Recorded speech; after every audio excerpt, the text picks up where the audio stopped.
everybody, Chris Petri here. Well, welcome. It's for the next hour and a half, we're going to actually have a really great time. We're going to paint this wonderful painting. This is like a beautiful country scene, kind of like mountains, a beautiful mountain house here. We're going to get into the mood of the watercolor that we're creating. It's going to be a watercolor painting where we're going to talk about using extreme amounts of water. We're actually going to show you how you can take your watercolor painting and affix it to a board with tons of water, and then you can have a painting that doesn't have any buckling of your watercolor paper, so you can continue to paint the whole entire hour, 2 hours, 3 hours, however long you're going to be painting your art piece. You'll be able to paint without any buckling of paper. You'll be able to use tons of water, as well as some really good, rich, dark washes, tonal values and dark washes over top as you're working. As you'll see here, we're going to show you everything here from A to Z on this painting in this demonstration. So no worries, sit back, relax, watch this. I guarantee you're going to have a great time painting this at home, your studio, wherever you like to work. It's going to be so much fun. Again, it's the glazing technique. I cover this technique a lot on my channel, so get excited, and we're going to be right back, and we'll get started with the whole process you're going to use to get this painting completed. Okay, be right back. All right, so we just saw the finished painting, and we're just going to do a little bit of prep work here. So I have just a plastic Tupperware kind of lid here, and I'm going to pour water in it. Fresh, clean water. Maybe I'm going to put about an inch of water in the bottom of this. Not too much. I don't want it to flood or spill over or anything like that. And when I go to lift it up too, I don't want to have it sloshing all out over the table and on my floor and whatever. So this is kind of the part where I'm on a little bit of an angle. My board that I have, that I work on here with my YouTube setup, it's basically I use a masonite board just like this, and I have a 2x4 underneath up here underneath it, so it's got a little bit of a pitch to it. Now what that does is that just allows the watercolor to just run a little bit. If it's going to go anywhere, it's going to run a little bit down. But again, not too much pitch. I only have a little bit, about a 10% or 15% or 15 degree or 10 to 15 degree angle on my board towards me, lifting up at the top end of the board. But what I do is, for the videos, I cover it with construction paper. So I have some light blue construction paper, powder blue construction paper on the masonite board, covering it so you can't really see the board. But underneath is this exact same material, masonite, and it's an 1/8 inch masonite. And that's exactly what we're going to use here for this demonstration here. So we have our masonite board, 1/8 inch thick, and what we do is, in a second or two, we'll get to how we're going to put our paper on that board.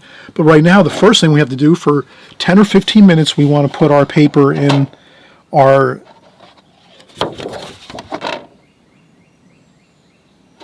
container here, our Tupperware lid. The only problem is it's a little bit not a problem. Let me just take a scissors here. I'm just going to trim down this paper a little bit. So now, what I would do really is I probably should just find another something or other type of thing like this, container, or cooking, like one of those baking dishes, or I have stuff like that. I like to cook, and my family likes to cook, so we have lots of pans and all kinds of stuff, in the house here. But I'll just keep trimming this down till it fits inside here. So I'm just going to trim down about a 1/2 inch at a time of my paper to get it to fit. Still not, a little more. Not a problem. We'll just keep trimming on down like that. Let's see if this works. Okay, that's good. Okay, perfect. So now I just press that on down, cover that with water, and we want to let this soak for 15-20 minutes.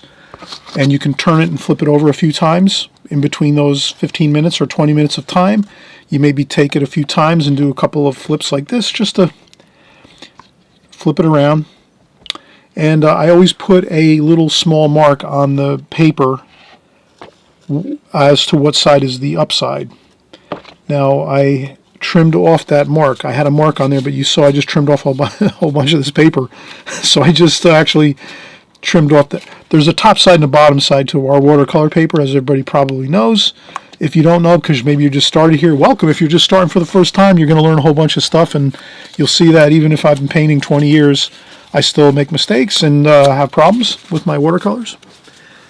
But yeah, I usually mark my paper as to what side is the top side, and usually, like, we're using this painting, we're going to use Arches hot press paper, which is a smooth, really smooth, silky finish. It doesn't have any roughness to it on the surface, so it's a little bit different than the rough paper. So this paper is the pink paper. You'll find Arches has these big pads, gum paper, gum blocks, and but this is the paper I use for this demonstration. And I just took this large paper and I cut it down into four slices. So I quartered this, so that I got 4 pieces out of this larger sheet.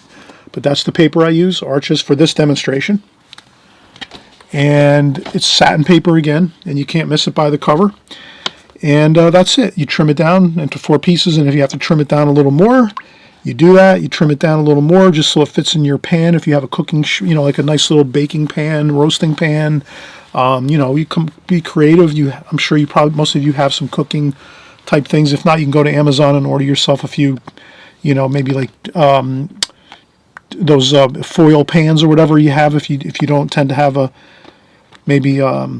cooking sheet or a cooking pan that's gonna be fitting your watercolor paper. So I don't know what size watercolor paper you're gonna be using, but we're using about an 8.5 by 11 or an 8 by 10 paper. So that's like roughly the size of a regular piece of printer paper that you might have in your printer.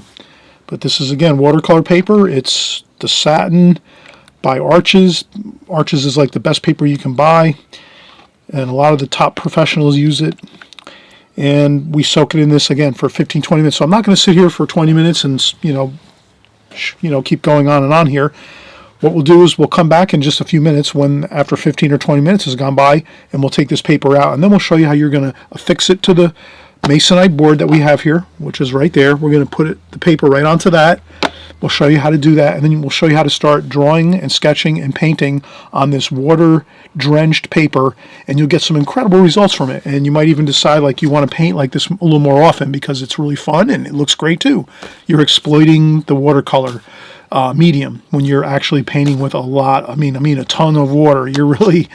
There's no other medium that can sometimes you might look at a watercolor and you can't tell. It looks like an oil painting or may look like an acrylic painting. But when you use tons of water with, your watercolor paintings, then it kind of takes on a look where there's no doubt about it. Someone looks at it and it's got this magic to it because it's got so much water and it looks so incredible. It's got like that glow to it. So you want to have glows to your painting. That's a great way to paint watercolor. But again, you paint your own style the way you like it. Don't, get discouraged or anything like that if you paint a little bit differently than this or whatever. This is just something else you can learn in watercolor. See how it works. I'll tell you'll learn a lot about watercolor by painting like this, by adding tons of water to your watercolor paper and doing it this way. It'll be a fun exercise of just learning a little more about watercolor and how it handles and all this good stuff. So it's just, again, more of a practice or a fun time just to explore the watercolor medium and different techniques and methods that you can use in watercolor. Okay, all right, so I'll be right back in about 5-10 minutes once we're done soaking this paper here, and then we'll get started with the drawing and then the painting. All right, so we're coming right back here after about 15 or 20 minutes, and the paper is waterlogged. Like we said, we wanted to make sure the paper is really, really wet. Perfect. So now what I'll do is I'll take some paper towel, maybe just a little bit of paper towel here like this, and dip it in the water. And I'll just take this and set it right over in front of me here. But what I want to do is now I'm going to wet the masonite board. And again, you can also use, if you don't have masonite board, this is something where masonite board you can purchase at the big box stores like Home Depot, Lowe's, big hardware stores, lumber stores, stuff like that. They can trim it down into any size pieces you want, so you can kind of take your time, figure out what size pieces you might need. They come in 4-foot by 8-foot pieces, so you can buy a 4-foot by 8-foot piece of masonite board like this, maybe for like $30, $35. something like that. And then they can trim it down into all different sizes, and you'll have enough boards to last you for like 10 years or more, 15 years. You know, you can trim them into large pieces and a couple smaller pieces like this, medium-sized pieces. They'll cut them right there at the store for you. You don't even have to worry about that. They'll trim them down for you, and you just pay for the one board, and you maybe pay like an extra $1 or $2 for them to trim it up for you. But these are just great. The Masonite boards are fantastic. 1/8" Masonite. And you get those. But here what we're doing is just wetting that board a little bit, the Masonite board, so we have a little bit of a damp surface to put our watercolor paper on. So you'll see here, I'm just dampening it up with some paper towel and some water. And there you can kind of see now it's starting to dampen up good, and it's, you know, got some moisture to it. And then we'll just take our paper and set it right down on top like this. Like that. And then I'll set my water container to the side. We won't need that anymore.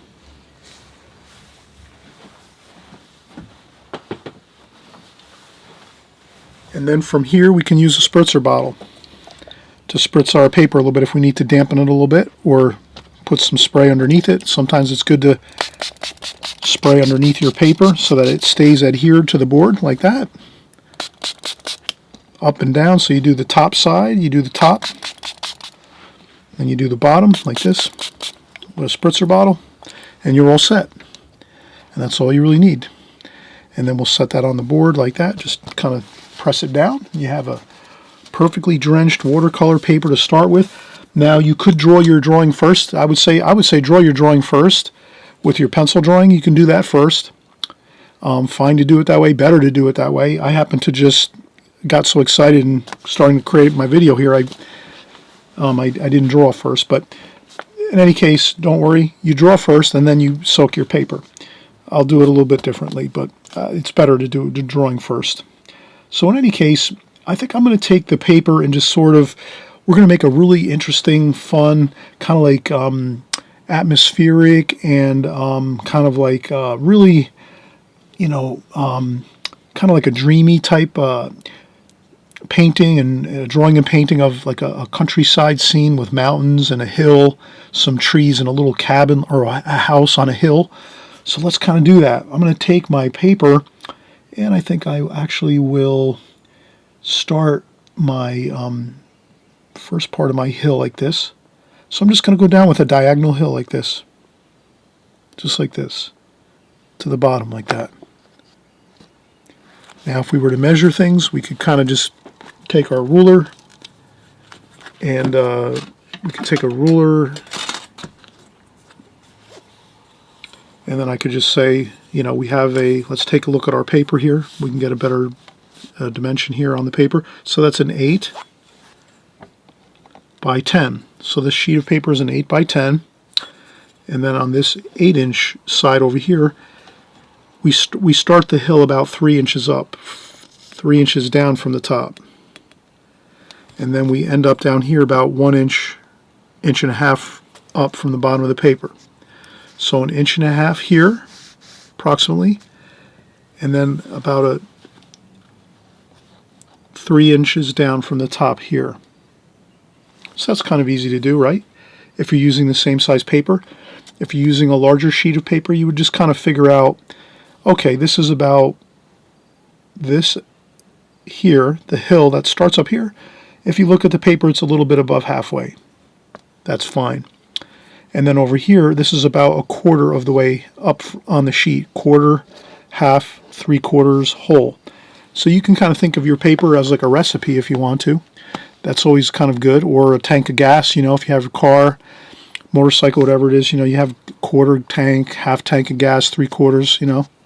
So then if you're just saying here, well, we got a half a paper here, half a tank, or half a cup. Well, here we got a quarter of a tank or quarter of a cup, half, 3/4. This is all going to be open space here for right now. As we're just explaining, we're getting our first hill in here. And then over here, again, we were saying, well, for this over here on this side, on the left side here, well, if we're about halfway, so it's about a little bit above halfway on the tank, or a little bit of more than half a cup, if you're measuring like with like a recipe or something like that, and that's pretty much good. Or again, you can measure it like we did. Once you have that, then we're going to kind of have a little fun here. We'll do a little bit of a house over here. So with this small house, actually it's a nice size house here. on this mountainside here. We're just going to take 2 lines like this and then make a straight line across the top. And of course, you could do that with a ruler. You could take a ruler of any kind. They have small rulers, half rulers. You can use, again, we're using this, we use this ruler a little bit here, the stainless steel ruler I have. But basically, you can just figure on making 2 plumb lines, 2 straight plumb vertical lines like this on the side of the hill. And then you put a straight level line across like this. And that's going to be the eaves of your roof. And then what we'll do is we'll just kind of we'll make a little bit of a sloping line there and over here, and that's going to be our roof for this house here. And then maybe over here we have another roof over here. Maybe we can put another roof over here on this side. So there's another small part here to the house. You know, something like this. Doesn't have to be exact, you know, but somewhat like this is fine. And so you have this here. Fun, kind of like country cabin or country house here on the hills and the mountains. Fun, really good idea to think about this and contemplate this scene in this really fun, enjoyable atmosphere. And then what we're going to do is, now that we have our sloping hill and we have our house, now we'll put some mountains in the scene. So maybe we'll take some really big mountains. We're going to make this really exciting. We're going to take some mountains and come right out from up here. So right now, again, if we're talking like a recipe or a gas tank, a gas tank, if this is halfway here, this is half the paper going across this way halfway, about a quarter of the way. Quarter of the way you're going to want to come down here and then maybe just start sloping down a nice kind of like interesting looking mountain. And then over here, and then maybe we'll go back up again like that. That looks good. Just some fun mountain shapes here. There's a mountain, distant mountain in the background, big powerful mountain here. It's going to be all dark washes like that. And we have our house, and now and the next thing we can do is just let's create like a tree over here, maybe in the foreground a little bit. So maybe we'll say the halfway point of the paper is here, 3/4 is here. So let's go half, 3/4, and let's go back a little bit from 3/4, and we'll make that approximately where that tree is going to be. And we'll just make a fun looking tree, and it's going to come up like this, and it'll be like a pine tree. So we'll just put that pine tree all the way up, right to the top of the page, to the paper. So we're going to start out here with our trunk, and just make our trunk like this, and it's going to be a little bit, not perfectly straight, and we should be fine if we kind of just put a little bit of twist and turns in that trunk of the tree here, and it's going to be a pine tree. And so for the pine tree, we'll just make a little bit of some bits of some areas of pine needles, and the bushiness of the tree where the pines are.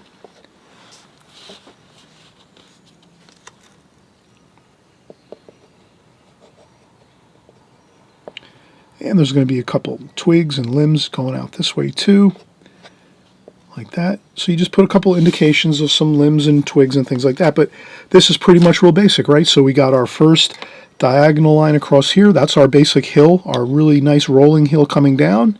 And then we put a small house, cabin here on the side of the hill. There's people here. They're having a great time. They're maybe spending a summer here in the countryside, and they have some beautiful surroundings here with the mountains and the trees like that.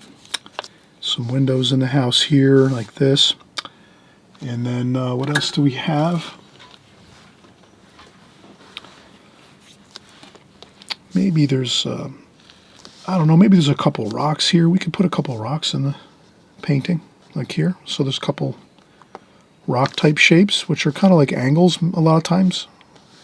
Like that, rocks over here, maybe a few smaller rocks over here, like that. Just for some ideas of some rocks. And there's going to be some weeds. And we can just take a little bit of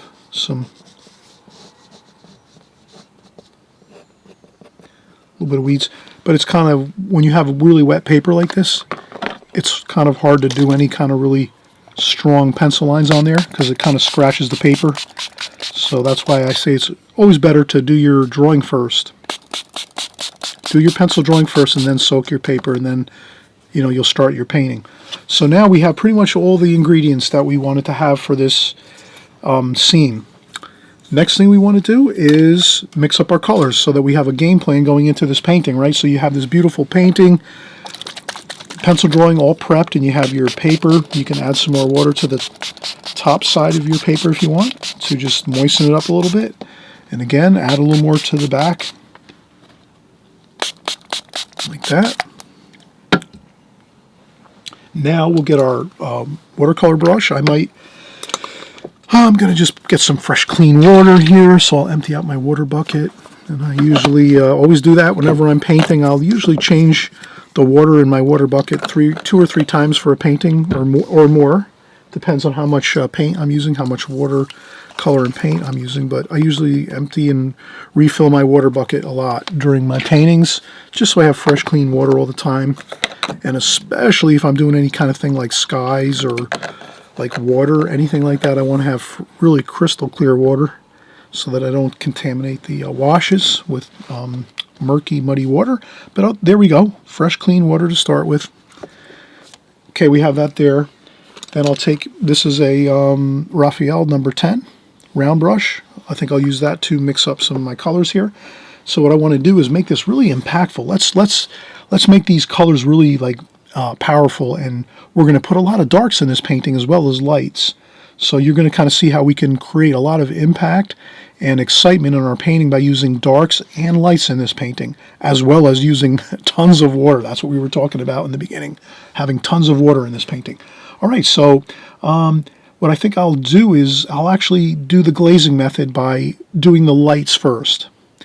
All right, so we're going to do the lighter washes first. So what I'll do is I'll come in here and get some cobalt blue, like that, cobalt blue, a little bit of burnt umber to neutralize that blue just a little bit. So you can kind of see when you add that little bit of burnt umber, you get a little bit of that like neutral blue where it's not as bright and kind of looks good to neutralize it just a touch. You could also use a little bit of burnt sienna like that. So you have some areas that look a little more brighter like this, and some areas where you have more of that neutral blue, or it's kind of a grayish blue like that. So that should be fine. Maybe we'll have a little bit of purple too as well. We'll put a little bit of purple down here in our palette like that. So we'll have some purples, some blues. We're even going to have a little bit of orange over here. Let's mix up a little bit of orange like that. Now this should be fine to get started. And also too, let me mention, we'll use a little bit of Prussian blue. So here you're going to see I'm going to put some Prussian blue over here. A little bit of Prussian blue in my purple. And the reason I'm going to use some of that Prussian blue is because the Prussian blue can get you some really beautiful darks. So if you want to create really impactful darks in your painting, French ultramarine blue works fantastic with burnt umber, and as well, if you even want to get a little more darker, you can go with some Prussian blue with your burnt umber and your French ultramarine blue. We'll add a little French ultramarine blue here too. Okay, so that's really the main thing I wanted to kind of emphasize was we're going to do some really strong darks in this painting and some really beautiful lights. So that's why we're mixing these colors the way we are. We want to get all those colors to start with in our painting. So now what I'll do is we'll get our blue, and we're going to do a light bit of blue up here in the sky. And remember, we're using all the blues there. Prussian, ultramarine, cobalt blue. And you can see how really nice that looks. And then you can certainly add that blue all the rest of the way, like this, all the way through. Maybe we're going to leave some, but that's good. If you can get just some really light first washes on there, that's all you're going to need. All right. So now what I'll do is I will let this dry a little bit and set up a little bit because this paper is drenched and it's really wet. And next we're going to be doing some darker washes. So I might let this sit for about 5 or 10 minutes. So let's do that. Let's let this color soak in a little bit and set up for about 5 or 10 minutes. That's all it needs is 5 or 10 minutes. You really wouldn't need to go in with a blow dryer here at all. You can just let this just take a 5-10 minute break, at a cup of coffee, cup of tea, maybe some iced tea, some sweet tea. Maybe you're going to get yourself some ice cold water, nice bottled water, whatever it is you're going to have, favorite beverage you have. Go grab that for the next just 5-10 minutes only, you know, and then we'll come back and then we'll start adding our darker darks. But this lighter wash here, we should let this kind of soak into the paper a little bit and let it set in there. And then we'll be ready to do our darker washes. Okay, that's it. Simple as that, right? No harm in taking a quick break. All right, we'll be right back. Okay, so as I mentioned, we take some breaks and it really pays off. So now this water first glazing we did, so we're using the glazing technique as a matter of fact. So always remember here on my channel, I try to kind of give you a little bit of like, you know, methods and techniques in watercolor, and hopefully I mention them enough so that you kind of get used to them. So usually I'll always tell you, like, am I using the glazing technique or the alla prima method? And I also want to mention that I do have a book in the description box below. Right below here, you can. It's a fantastic book. It covers my 2 main techniques and methods that I use in watercolor all the time, which is the glazing technique or the alla prima method.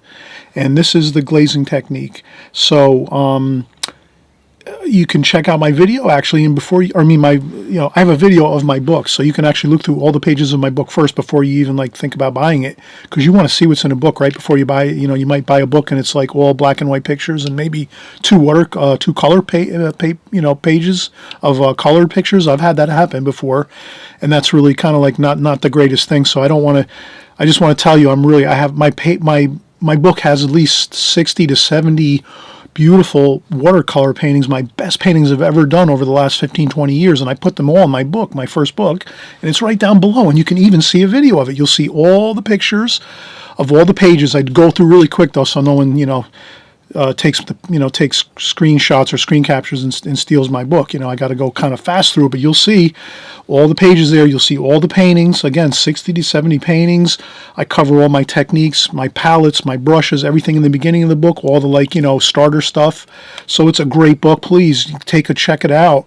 2-minute video, and it covers all the pages, so you can kind of peruse through the pages, see what it looks like. But that's what I'm talking about here, is it covers all the techniques I use, all the colors of my palettes that I use, and all kinds of situations where if you kind of slowly go through the book, you have it with you in front of you, you can paint from it, you can paint all the paintings in the book.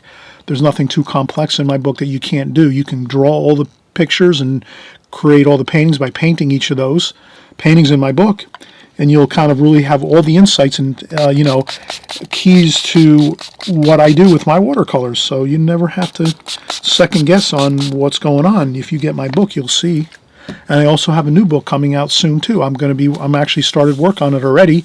I'm starting a series called Coastal Watercolors, and it's going to be all interesting techniques and methods of creating watercolor paintings, coastal paintings like lighthouses, beaches, gorgeous scenes with like homes along the ocean, sand dunes, fun stuff like that, figures on the beach.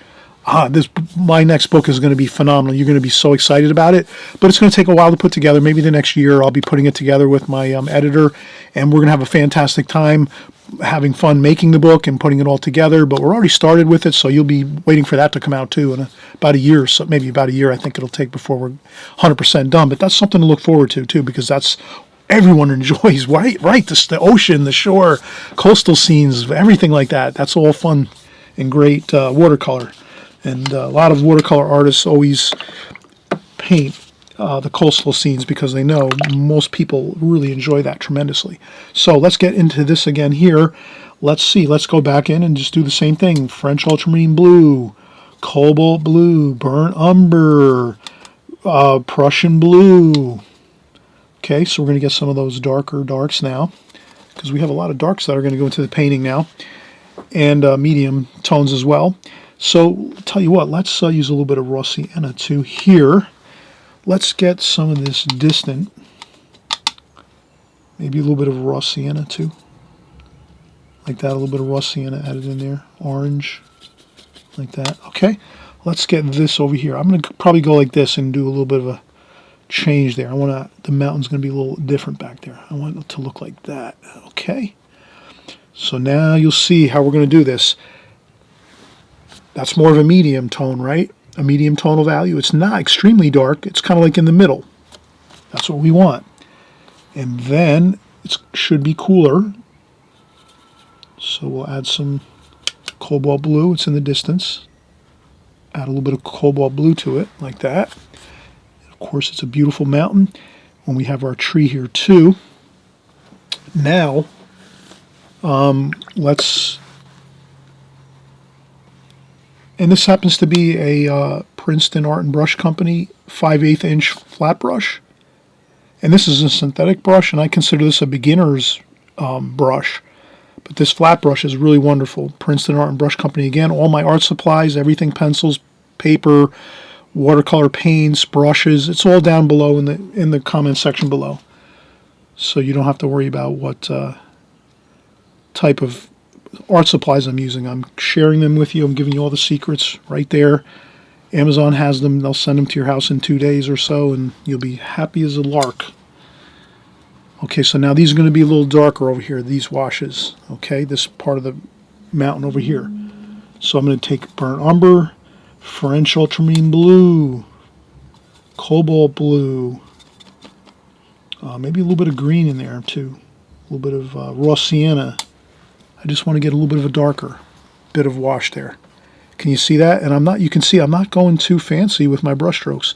I'm just getting that dark in there onto the paper, that medium dark like this. And I think we'll leave that roof a little bit light. Look how good that looks. We're having fun with watercolors here, and I guarantee that this is not anything extremely difficult. So I'll take my brush and I'll paint around my roof. I might change my roof a little bit, the angles on my roof, if you don't mind. I'll take a little more of that burnt umber, French ultramarine blue, Prussian blue. I want to get more dark there. A little bit of raw sienna too. But I just want to do that. I want to get a really good, great, fantastic dark down here, like that. If you don't mind, right? And look at that. Wow. So we're starting to make some really impactful darks in this painting. And look at how good they look. We're using tons of water again. And that's what the key to watercolor is. You're going to use tons of water. You're going to waterlog your paper with this method.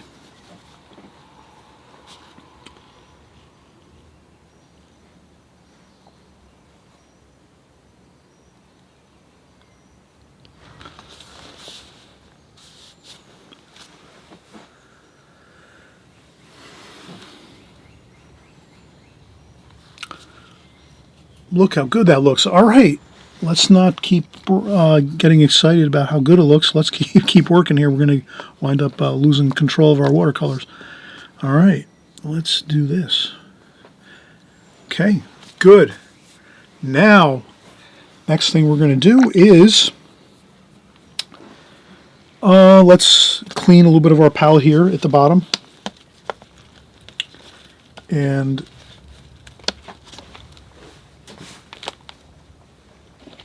I'm really happy about this painting. It's coming out fantastic, and I hope you're having a great time with me here painting it.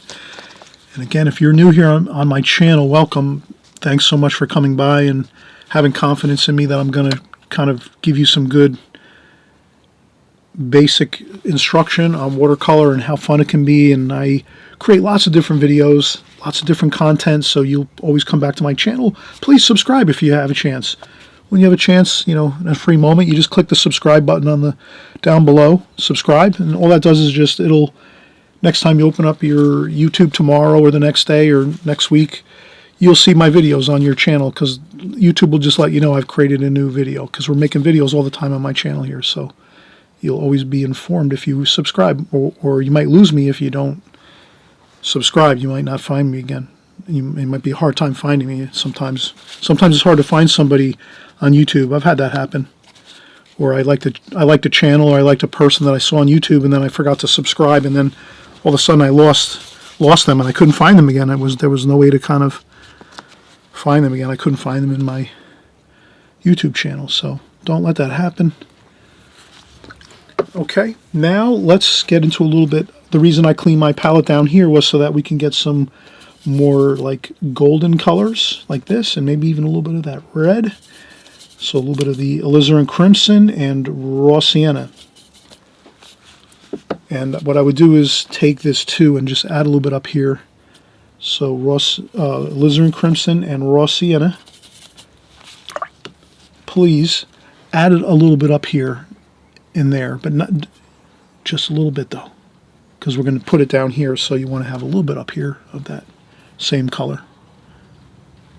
And that's why I do it.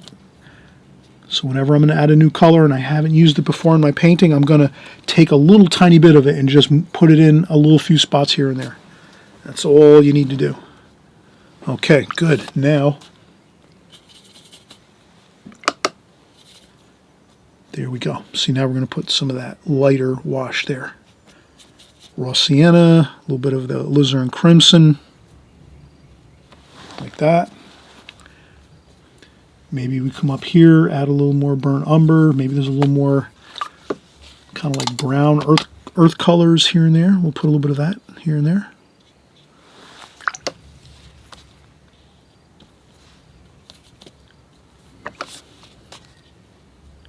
Like this.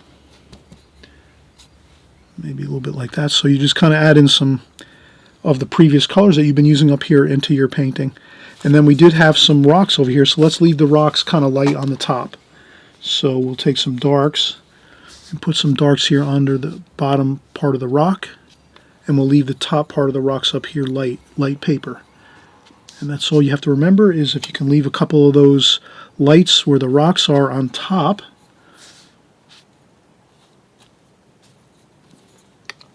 you'll be fine.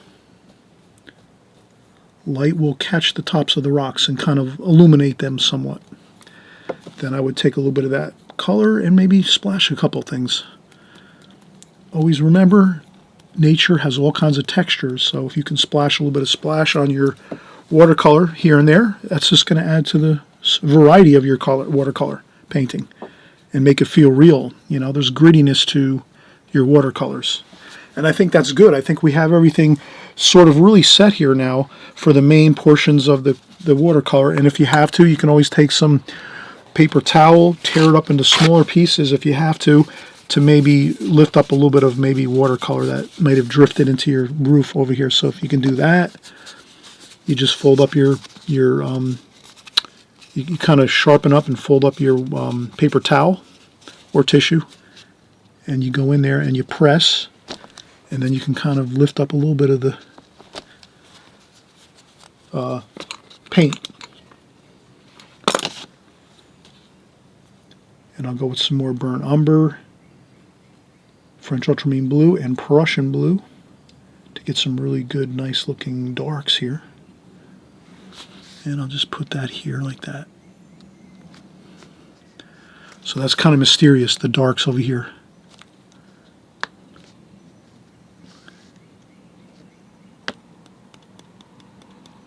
Like that.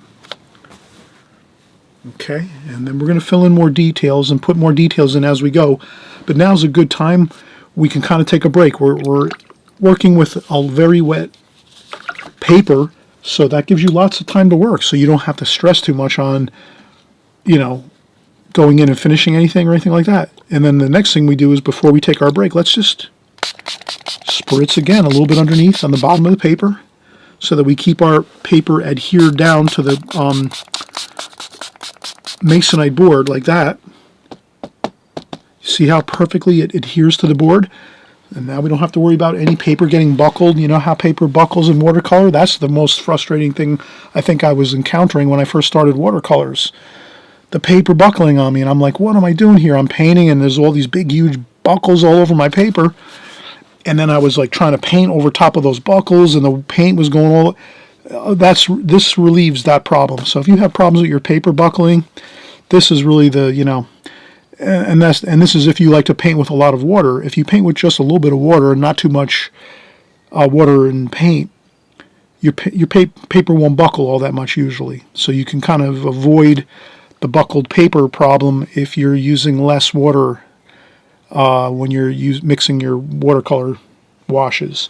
But if you like to use lots of water and you want to have that real kind of like misty, beautiful diffused look of watercolor like this, it's just a style.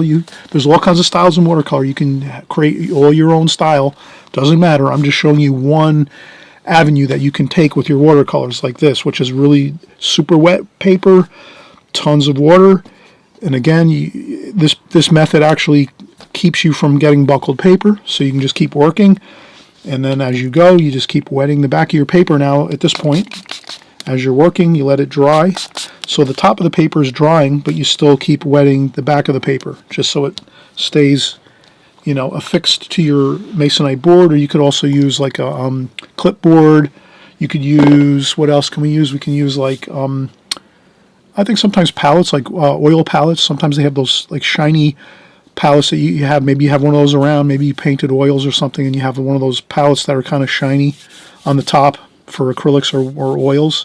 You can use that too. So any kind of surface that's kind of, smooth, you can kind of do this. Glass works perfect too. If you had like a glass table, some people like glass tables and they work on them all the time. Watercolor artists, I have one, a big glass table that I used to use a lot. I don't use it that much anymore, but it works fantastic.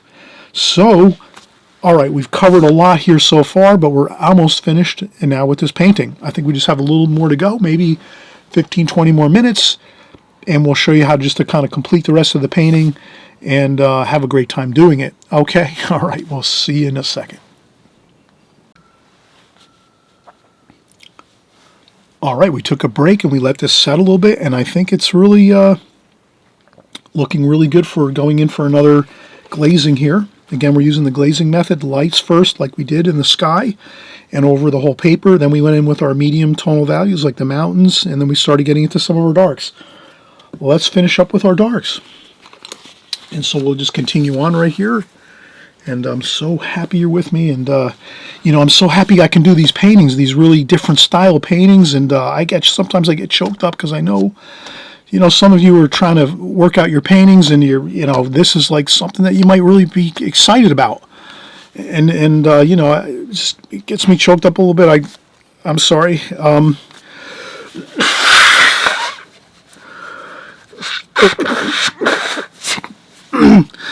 Let me come back in a second.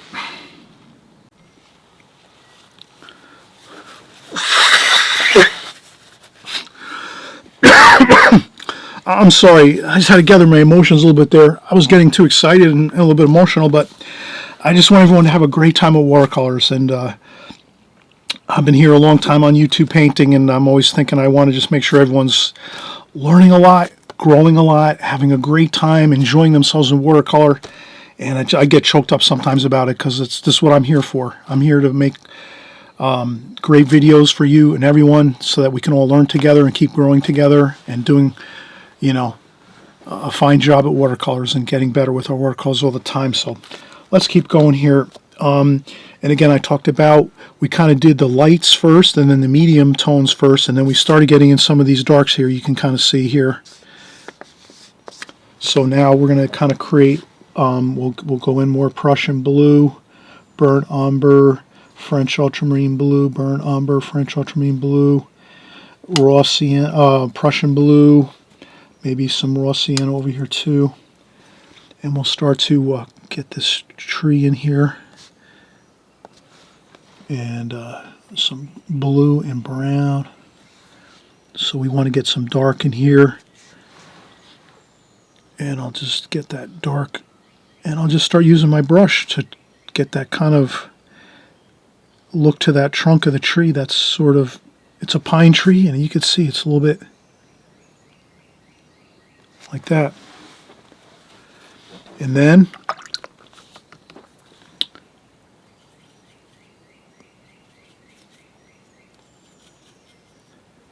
cobalt blue,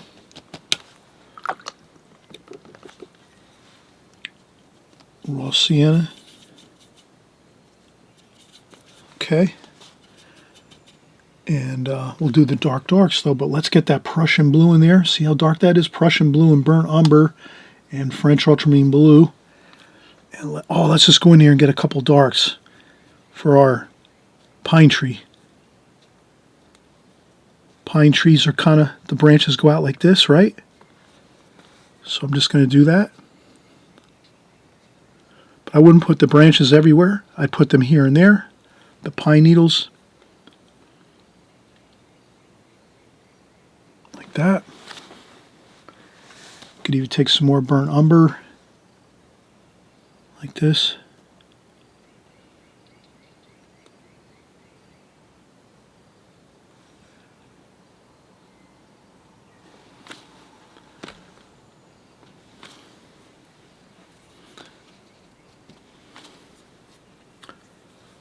All right, a couple more branches out here. Let's not go overboard. Let's do some darks and some good larger sections here, but then let's let that kind of sit for a second or two. So we can maybe work on something else a little bit here. Maybe I'll shift to a smaller brush. This is a pretty big brush here. This is a number 10 Raphael. Maybe I'll shift down to a this is an Escoda travel brush, Charles Reed series here. And what I'll do is splash a little bit maybe on there just to get some looseness to the painting. And then what else can we do? We can actually get some of this gold raw sienna and even some yellow ochre. So yellow ochre and raw sienna, if we can get that here. And let's get some, like, a little bit of gold color in there. Straight paint. I wouldn't use any water. Straight paint. Just to get some color variation, right? And then why not? Let's do a little more of that color variation. Maybe we have a couple of trees over here in the distance.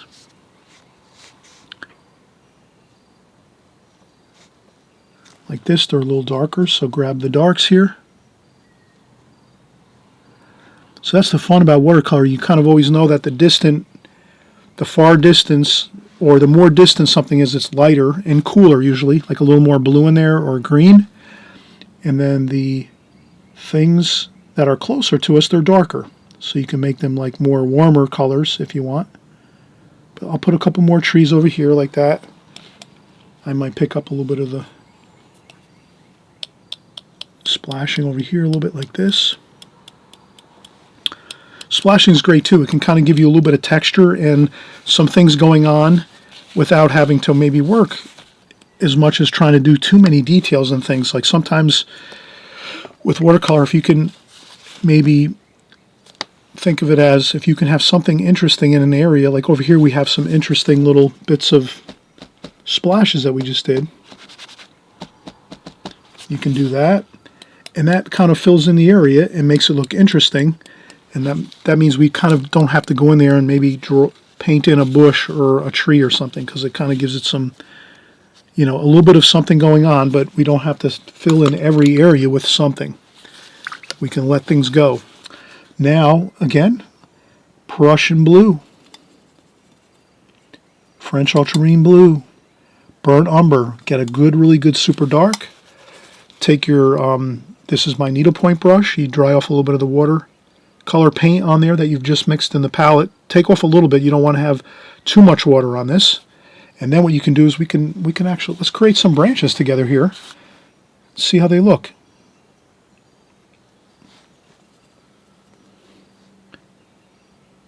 Look how good those look, right? You just kind of wisp them onto the paper. It doesn't have to be anything too fancy. Like this.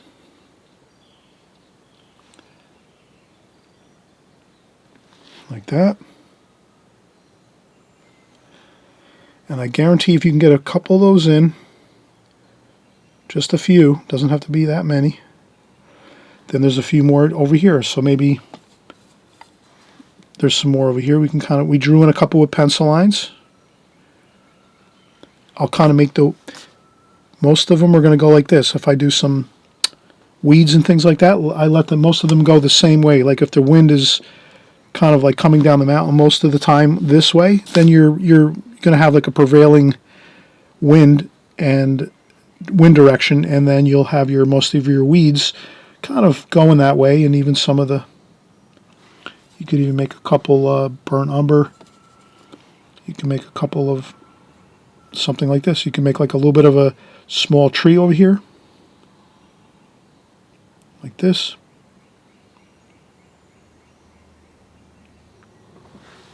Like that.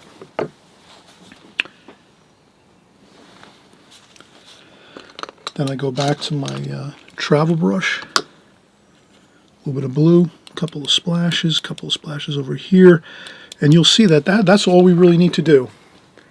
This is really fine. We have plenty of details here.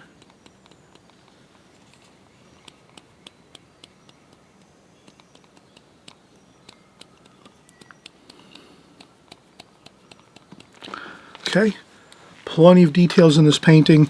The only thing I would do next is let's let this kind of set up a little bit for the next few minutes. Let's take a break.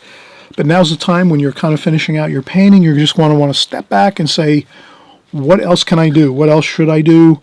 Do I need to add any more details? Have I added too many? Hopefully that's not the case where you've added too many details.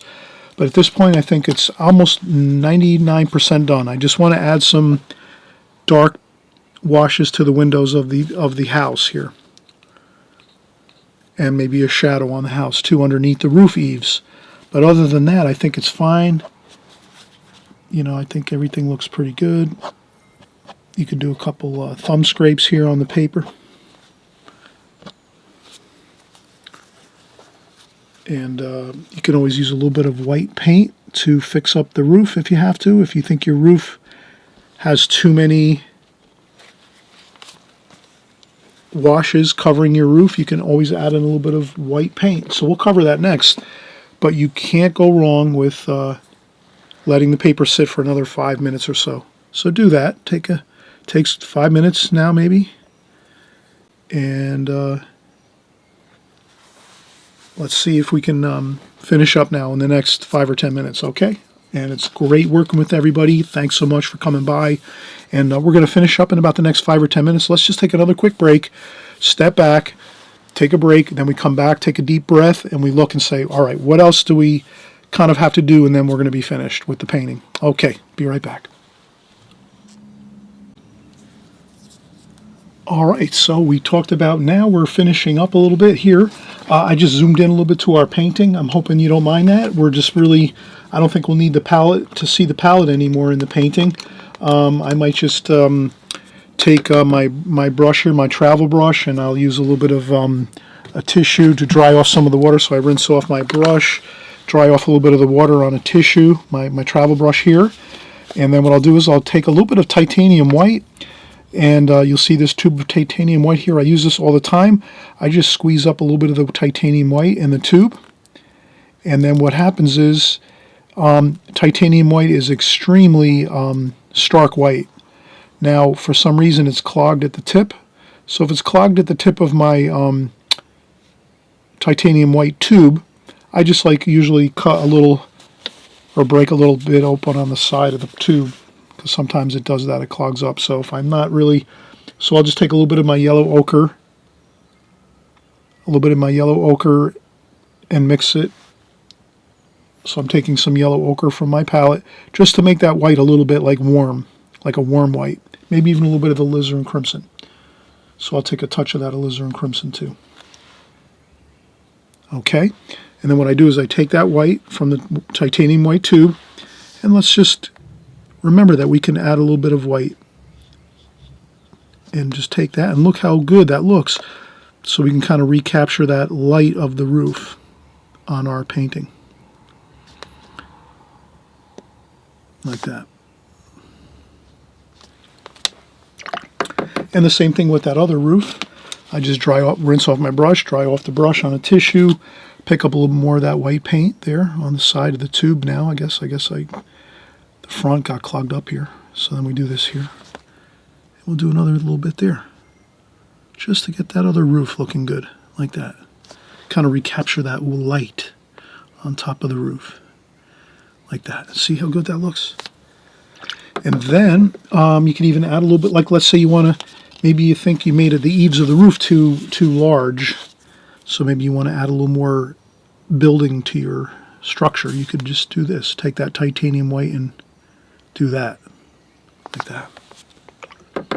See how that works? You can add that white and kind of make some corrections if you have to. Now we did talk about adding some darks, so I'll just take some of that, again, that dark that we made, which was French ultramarine blue, burnt umber, Prussian blue. We got all those bits of darks, and then we want to just add a little bit to the windows here. So if we just add a couple little darks to those windows, I guarantee you're going to be happy with that. And the same thing here, just a little touch there, a little couple darks there. There we go. We got some beautiful windows now, some darks for the windows. Doesn't have to be perfect. You don't have to sit there and make sure every window looks exactly, you know, symmetrical, like one looks exactly like the next. I think it looks better if each window looks a little different. Kind of gives it a little bit of a mystery look. Then you can also take a little bit of that blue and make a shadow underneath the eaves of the roof here. Like that.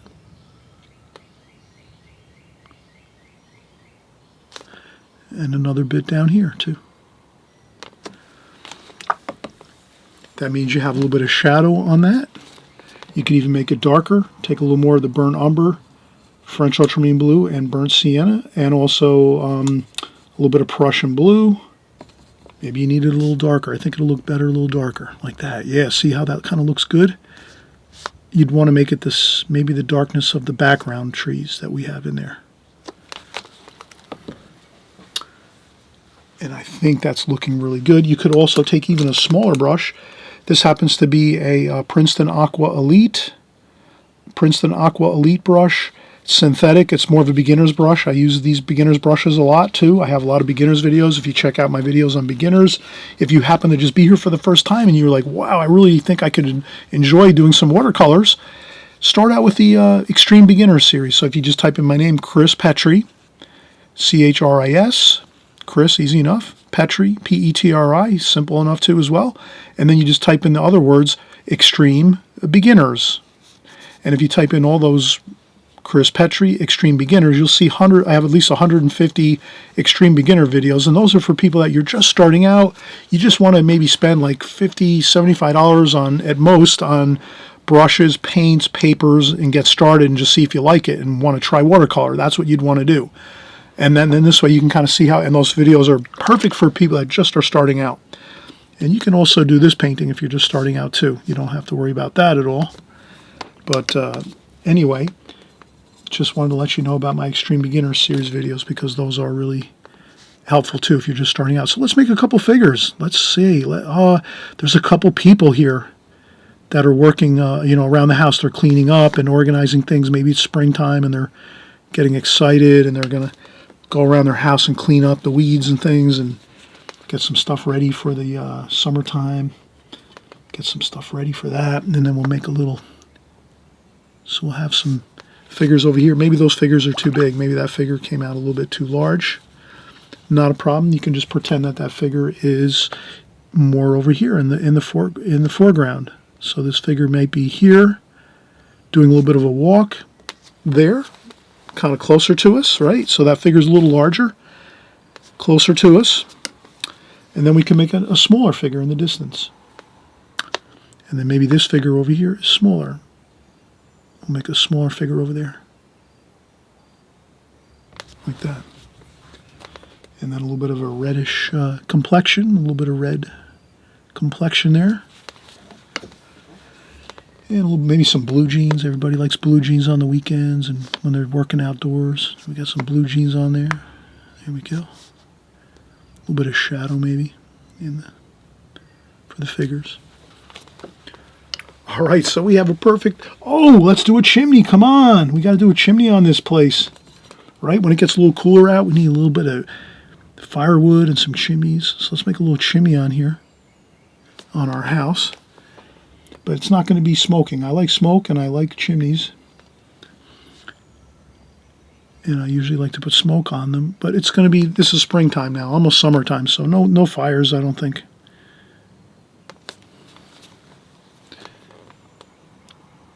Maybe some orange for that clay tile on the...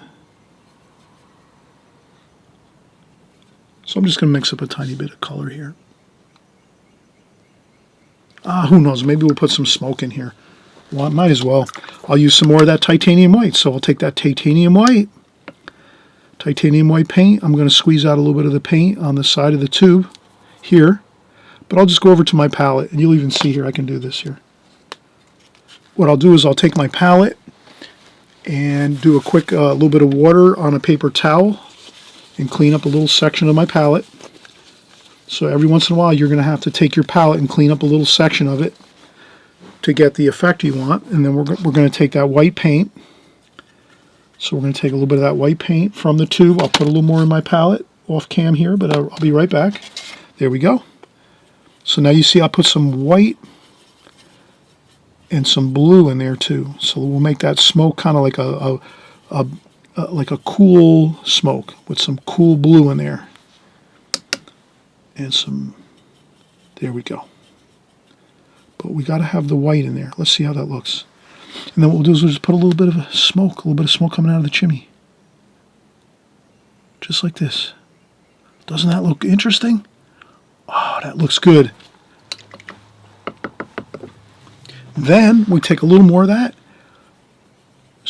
put a little more water onto that white and blue, and just do a little bit of splashing with that white and blue. And then splash clean water on top of that. And that'll give you that kind of smoke drifting up from the chimney. So it's a little bit cool out still. Have fun with your watercolors. Dream about things as you paint them. Maybe you're there in the scene. You're there, you have a little country house in the mountains, you're getting some firewood, you're cleaning up the place, getting ready for summertime. Maybe there's a lake right down here. You're thinking about that. Maybe there's a little bit of wood in the fireplace, you know, it's a little bit chilly still. You want to have a little fireplace going. All right. Have fun with your watercolors, enjoy, and we'll see you on the next video.